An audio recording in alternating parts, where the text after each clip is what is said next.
পাকা থেকে ফুল এই গরিবদেরকে তো কি হয়েছে বাবা, তুমি রাগ করেছো কেন? ড্যাড, এই ফুলগুলো আমি আমার বন্ধুর জন্য লাগিয়েছিলাম যেন সে আমার থেকে দূরে যেতে না পারে। বন্দুক তো এভাবে হয় না, সেটা মন থেকে হয়। তাহলে দেখি আমার মেয়ের সঙ্গে কে বেশি ঘনিষ্ঠ বন্ধু হয়, তোর এই গরিবের মেয়ে নাকি অন্য কেউ? এইটা কি ফ্রেন্ডশিপ পেপার? এই ফ্রেন্ডশিপ পেপার আবার কি? আমার এসব একদমই ভালো লাগে না। ওর সঙ্গে কথা বলার সাহসও করবি না। এই কাগজে সাইন কর। যার সঙ্গে কথা বলতে ইচ্ছে করে তার সঙ্গেই কথা বলবো। বন্দুকদের মধ্যে কি আবার এত বাধা থাকে নাকি?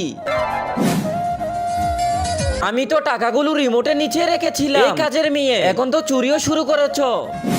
বন্ধুরাও কাজের লোকের মতো। আমার মাথা খুব ব্যথা করছে। এই নে টাকা, আজকে থেকে আমি যা বলবো তাই শুনবি, কারণ ড্যাড শিখিয়েছে টাকা ছাড়া কোনো সম্পর্ক হয় না। এখানে টাকার কথা আসছে কেন? তুই নিজের ইচ্ছায় বল, আমি টিপে দিব। এবার আমার থেকেই কিছু করতে হবে। আমির আঙ্কেল, আপনি ডেকেছিলেন নাকি? যত টাকা দরকার আমি দিব, শুধু এই গরিবের সঙ্গে বন্ধুত্বটা ভেঙে দে। আমার মেয়ের সঙ্গে বন্ধুত্ব কর। বন্ধুরা, এরপর কি হয়েছিল সেটি দেখার আগে ছবির জন্য একটি লাইক, একটি সাবস্ক্রাইব করে দিন। সবকিছু টাকা দিয়ে কিনা যায় না সাহেব।